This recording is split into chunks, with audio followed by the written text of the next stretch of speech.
Hey there, welcome to part 2 of renting tips from a real estate expert. If you missed the last episode, I will link it down below. You definitely want to check that out. The last episode, we talked about the initial renting process, what is needed to rent a home, budgeting, and those sort of things. For today's part 2 of the mini series, we are going to be talking about the property tour process, which is one of my favorites, putting in a lease offer, and then the actual leasing process of the home. Like I said, if you missed part 1, definitely go and check that out. I'm going to link it in the description below. So let's get right into it. One of the most favorite parts of everybody's leasing journey is doing property tours. At least that's my favorite part. You get to get out there and really get into homes and see what's available. And I really think it's fun to just compare different homes, see different neighborhoods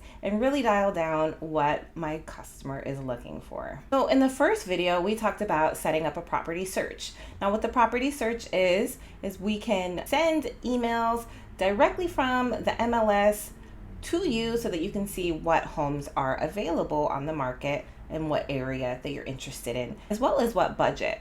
So with that with that property search, you can look through the homes and kind of get an idea of what's available. Once we narrow down some homes that you're interested in, that is when the property tours start. Now, when I work with a customer, I always want to make sure that they understand their budget, what location they want to be in, and what exactly they're looking for. Those are the top 3 things that are most important when doing a property search. So it makes sense to really narrow down a location that you want to be in. And that's what the property search is going to help you do. When you're looking at potential homes on the search, you want to be mindful of the different types of homes that are available out there. There are condos, there are single family homes, there are townhomes, as well as villas. And they all have different aspects that might be important to you or might not be important to you. For condos, for example, some people like the convenience of a condo. Most condominium communities are going to have a pool, nice amenities. A lot of them will have a gate or some sort of, secured access. They'll also have maintenance taken care of, so you don't have to worry about cutting the grass, taking care of the lawn, that sort of stuff. The single family home, you have the added convenience of having the space. If you have, a large family, or if you have a furry friend, a lot of people would prefer a single family over a condo, just because you have an area for your dog to run around. A townhome could have all of those conveniences put into one, because most townhomes have a small area for a backyard, but you also have the added convenience of the space of the home and the maintenance on the outside, because typically townhome communities, again, they will do the yard maintenance for you. So there's a wide range of types of homes that you can look into to rent. Now, when we get out to actually do the property tours, it's really important to be mindful of the location. So when we go to the place, make sure that it's in proximity to maybe where you're working, or things that are important to you, like stores, grocery stores, postal, locations, or even schools if you have children, or yourself if you're in college and you need to be close to a school. You have to be mindful of the location to make sure that that's something that's going to work for you. Also, you want to consider the condition of the home. It might have all the things that you love as far as area and amenities and all of that, but you have to be mindful of the condition of the home. Does it have the things that you need in the home? Maybe, you need laundry in the home, or maybe some of the things are dated in the home. Is it the condition that you want? Now, we know when you're renting places that some places might be lower on the budget, but they might not be in the condition that you're looking for. Some place might be $2,000 a month, that has regular appliances. Some other place might be $2,200 a month and it has the stainless steel appliances. You have to take your budget in mind, but you also want to consider the conveniences of having a more higher end place. Another thing you'll want to consider is safety when you're looking at places. Now, I'm a real estate professional, so I can't tell you whether an area is safe or not. It's just, something that is against ethics, but I can direct you to websites, and I will leave one in the description below, and that'll give you an idea of certain neighborhoods and locations, what the crime rate is like, if they're sexual offenders, that sort of stuff. That's really important. Another safety consideration that I never even thought of until I moved to Florida is the water. We have bodies of water everywhere here. And some people might be concerned about maybe alligators in the water, or if they have pets, to jump in the water, children, being near the bodies of water, the alligators, not only, and then the swimming, like if you can't swim and you're near a body of water, it could pose a danger. So that's always a safety concern as well. If you are using a housing voucher or something like that, it is really important to consider the safety and the condition of the internal of the home. If there's things that are not working accordingly, broken items, broken windows, any of that, the housing authority will flag those things. So that is something that you want to be mindful if you are using a voucher to just be aware of when you're doing property tours. Hey, maybe this house may or may not pass inspection, so maybe we want to consider something else. All of these things your real estate professional typically will point out to you, but this is great information for you to just keep in mind when you're doing your property tours. All right, so we did our tours. We walked in a place and you were like, this is the place. This is it. I want this house. What do I need to do to move in this house? So here in Florida, what we do is something called an offer to lease. Basically, this is a document that is stating, hi, I am Jane Doe. I like your place and basically I want to rent it. I'm going to put in this much of deposit. I'm going to pay you this much on the first of the month, this month on the last month, and this is how much I'm going to pay over the year. Yes, I do or I don't have any pets. That's pretty much it in a nutshell. This is a document that the tenant and landlord agree on, and they both will sign this once we come to an agreement. This is not the actual lease though. This is actually just saying I'm agreeing to lease your house at this price, and this is almost like a pre-lease.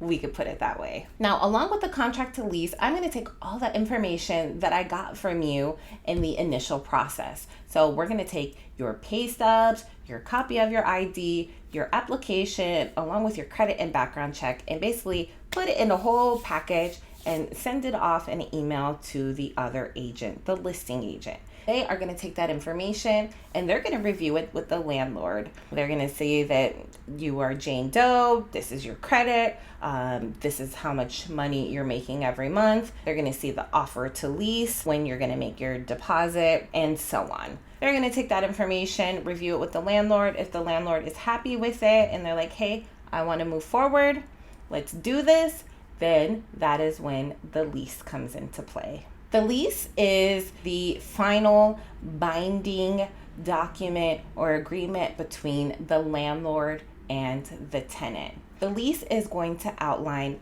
all the details of that 1 year in particular that you are going to be living in the landlord's home. It is going to basically outline when you're going to be making your payments, how much of your payments you're going to be making, where to send your rental payment, what is included in the rental payment, what is not included in the rental payment, what the tenant is obligated to do as far as the lease, keeping the home in good condition, any maintenance that the tenant is responsible for, any maintenance that the landlord is responsible for, any late termination fees, any late rental payment fees. All of that is going to be entailed in that lease. Anything that you would question or want to know about you staying in that home is going to be in that documentation. You have to read it thoroughly and you have to make sure that you understand it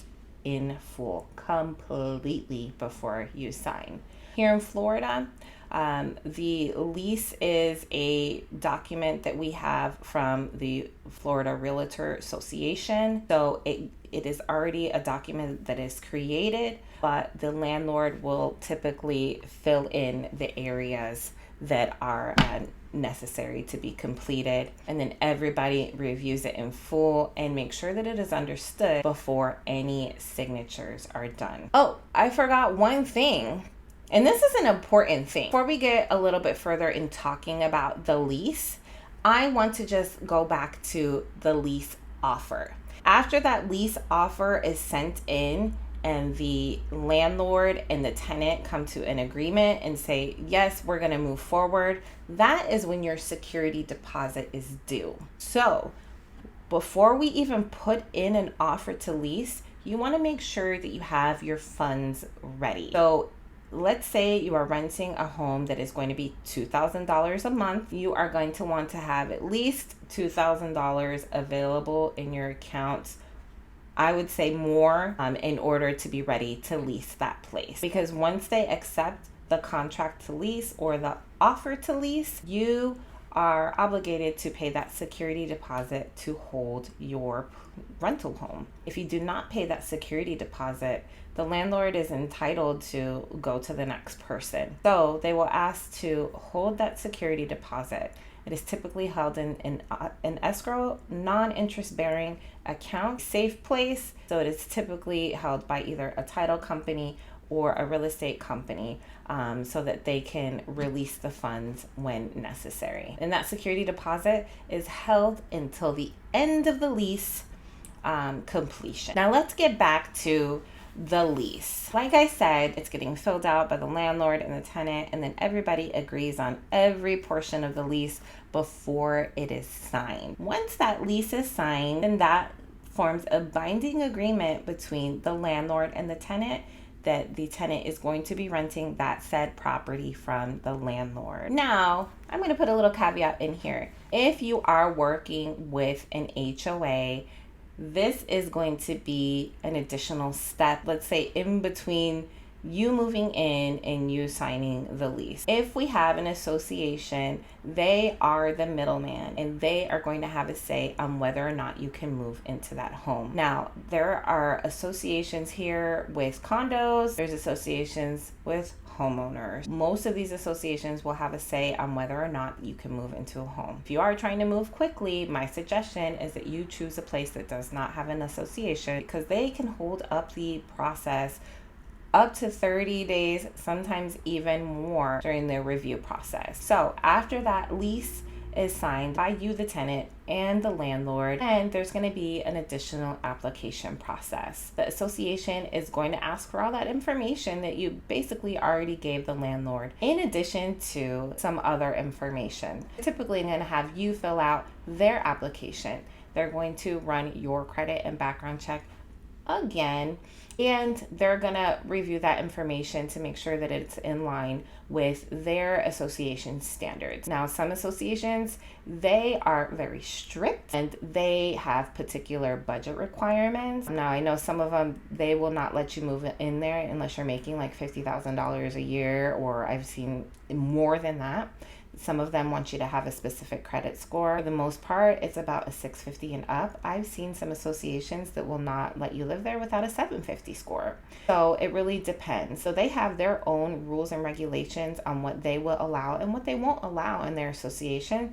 So I would say they're on the stricter side and they have the final say. So even if you and the landlord have signed an agreement and you are planning to move in this place, if they find something that that doesn't align with their rules and regulations for the association, they can deny your application and then you will be back to square one. Unfortunately, they do require additional application fees, upwards of $150 to $200 in some cases, and the application is non-refundable. So you want to make sure that you consult with your real estate professional before you put in a lease to a place to make sure that your criteria and everything that you have aligns with the association. You would hate to go through this whole entire process to just be told no by the association and then to have to start all over again. We do not want to deal with that. It becomes a big mess and it's very unfortunate, but it does happen sometimes. If you're working with a great real estate professional though,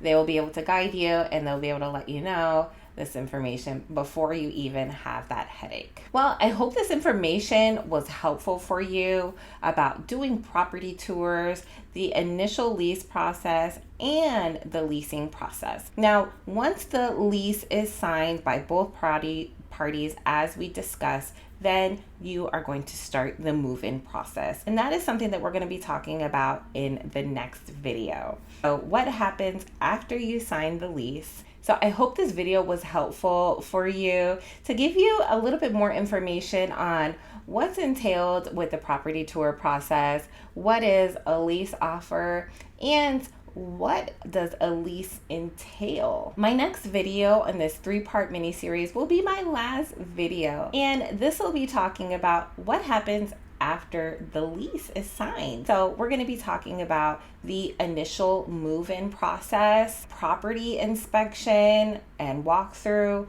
as well as setting up utility services and being a responsible tenant. If you enjoy this video, I would appreciate it so much if you give it a thumbs up. You can also help me by subscribing or ringing the bell. That will help me reach other people, and it'll help alert you to my future videos. Also, if you haven't seen part 1 to this 3-part mini series, I'm going to link it in the description below. I'm also going to link the website that I was talking about so that you can check crime rates in areas that you're considering leasing. Thank you so much for watching, and I hope to see you next time.